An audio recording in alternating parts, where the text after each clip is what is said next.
चिड़ैया नन्ही सी चिड़िया நியூஸ் பார்த்தீங்கன்னா வெஸ்ட் பெங்கால் பாரிப்பூர்ல ஒரு 12 வயசு குழந்தைய கொடூரமா ஒரு கேங் ரேப் பண்ணி கொண்டுறாங்க. அந்த குழந்தை அவங்க ஃப்ரெண்டோட பர்த்டேக்கு பார்லர் கடைக்கு போயிருக்காங்க. ஆனால் அவங்க பேரண்ட்ஸ் என்னன்னா குழந்தை இவ்வளோ நேரம் காணும்னு சொல்லி தேடிக்காங்க. ஜூலை 5ஆம் தேதி அவங்க குழந்தை அவங்க ஊர் பக்கத்தில் இருக்க குளத்துல ஒரு சாக்கு பையில கட்டியபடி அவங்க குழந்தைய ரெக்கவர் பண்ணியிருக்காங்க.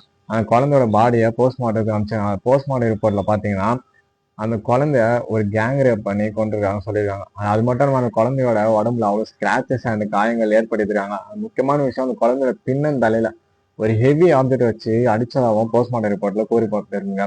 அண்ட் இதனால பார்த்தீங்கன்னா அந்த ஊர் பொதுமக்கள் சிசிடிவி மானிட்டர் பண்றப்போ ஒரு அக்யூஸ்ட் ஐடென்டிஃபை பண்ணி அந்த அக்யூஸ்டை அடிச்சு சாவடிச்சிருக்காங்க.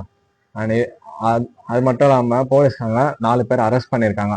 அண்ட் இவங்க மேலே பார்த்தீங்கன்னா பிஎன்எஸ் ஆக்ட் படி rape, gang rape, murder, test எவிடன்ஸ்னாலையோ, போக்சோ ஆக்ட் கீழே protection of children from sexual அஃபென்ஸ்னாலையோ உங்க மேலே கேஸ் ரிஜிஸ்டர் பண்ணியிருக்காங்க. இதில் பார்த்தீங்கன்னா நீ காலைல ஒருத்தருக்கு விசாரணை அப்போ தப்பிச்சு ஓட பார்த்ததுனால அவர் என்கவுண்டர்ல போட்டுருக்காங்க.